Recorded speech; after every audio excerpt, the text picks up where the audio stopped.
السلام عليكم ورحمة الله وبركاته. ازيكم عاملين يا رب تكونوا بخير. النهاردة حابب اتكلم معاكم في موضوع انا بعتبره من المواضيع المهمة جدا، يعني وخصوصا ان الموضوع ده انا مريت بيه كتير ولما مريت بيه فهمت معنى الجملة اللي هي كانت بتتقال. آه، مولانا ابن عطاء الله فيه ليه حكمة جميلة جدا. لما تد- لما تب... لما تدبرت في الحكمة دي فهمت المعنى. بيقول انت حر فيما انت فيه آيس، وعبد فيما أنت فيه طامع. أنت حر فيما أنت فيه آيس، يعني اللي أنت عارف إنه مش هيجي فأنت حر، وعبد فيما فيه طامع. في ناس كثيرة جدا بتفهم الحرية بالمعاني اللي احنا بنفهمها. يعني الحرية مثلا، يعني ودي حاجة جميلة، بس أنا بحس إنه الأدق من كده اللي هي حرية النفس. حرية، في ناس بتتكلم عن حرية الأوطان، وحرية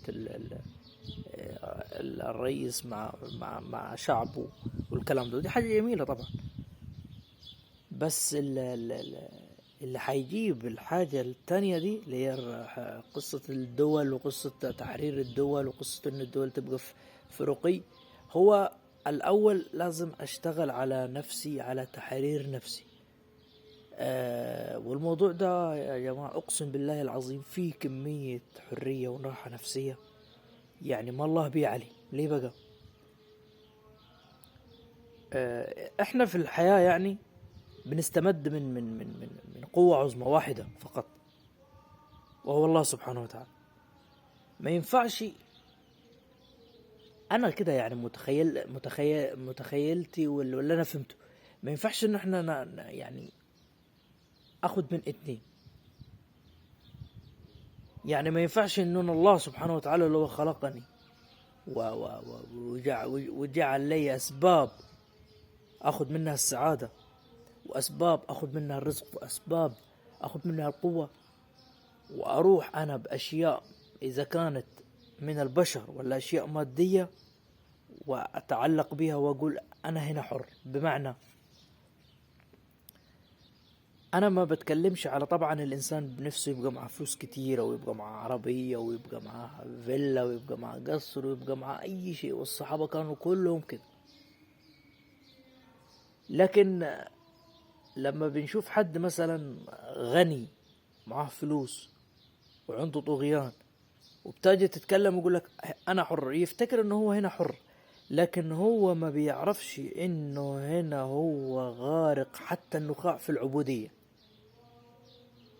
للاشياء المادية دي. الانسان اللي بيتعلق بانسان، او الانسان اللي بتتعلق بانسان، او الانسان اللي بيتعلق بشخص برضه، صديق، اي حد، وانت بتجي تتكلم معاه بيقول لك انا حر، هو ما يدركش انه هو متعلق حتى النخاع.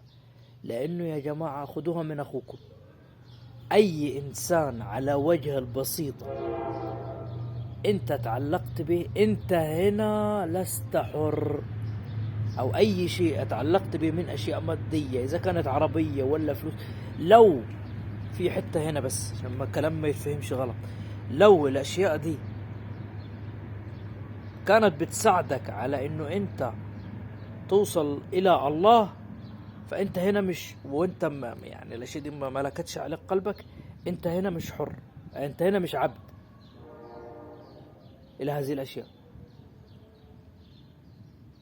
المفهوم كبير جدا على فكرة، يعني وانا كنت يعني من ضمن الناس اللي جربوا الحاجة دي.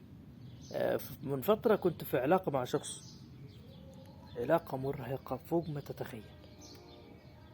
يعني لما بتاجي انت في اللحظة اللي زي دي بيبقى مفيش تقدير في العلاقة، مفيش سؤال، يعني مفيش اهتمام، مفيش اي حاجة.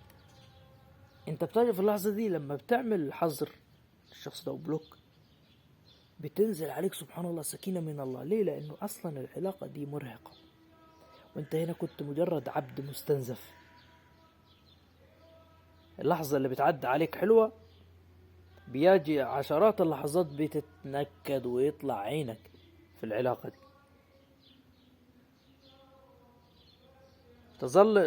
تظن ان انت حر، لكن لا، ما تعرفش حاجة عن الحرية.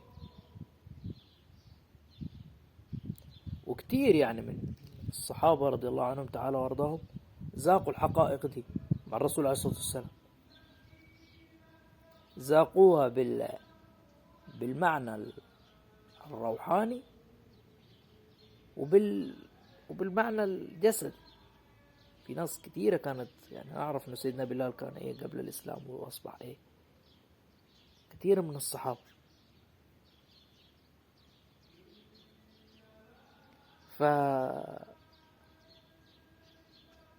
لازم، لأنه أنا يعني من وجهة نظري أو أي تحرير برا، عمرك ما هتحرر برا غير لما أنت تبتدي بتحرير نفسك. دي قاعدة. يعني أنا بستغرب من البني آدم اللي بيتكلم عن الحرية وإنه بيطالب بكذا. لازم تبدأ بنفسك، بحرية نفسك، تمسك زمام نفسك. لأنه أنت لما بتتحرر عما سوى الله سبحانه وتعالى، ربنا سبحانه وتعالى، ودي عن يقين، ربنا سبحانه وتعالى بحررك عن أي شيء. حتى لو أنا مش بنادب هنا بأن أنت ما بيبقاش معك فلوس، لا طبعا. حتى لو أنت مش معك فلوس، بتمشي كده في الكون ومعك الله سبحانه وتعالى، تحس ان انت فيك حاجة كده غريبة. لا خايف من حد، ولا متعلق بحد، ولا بيشغلك حاجة، وفي نفس الوقت ما فيش اي تعلق بالبشر. لانه دي من الكوارث اللي احنا بنمر بيها دلوقتي، تعلقنا بالناس. دي من الكوارث اللي هي بتهد الانسان، اقسم بالله العظيم. يعني بتخليه ينزل سابع ارض.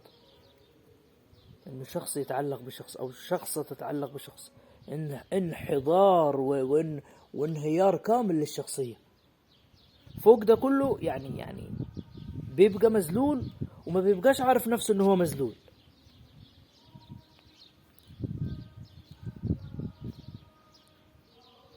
رغم انه هو معاه قوة عظمى تغنيه عن اي شيء في الوجود، وهو الله سبحانه وتعالى.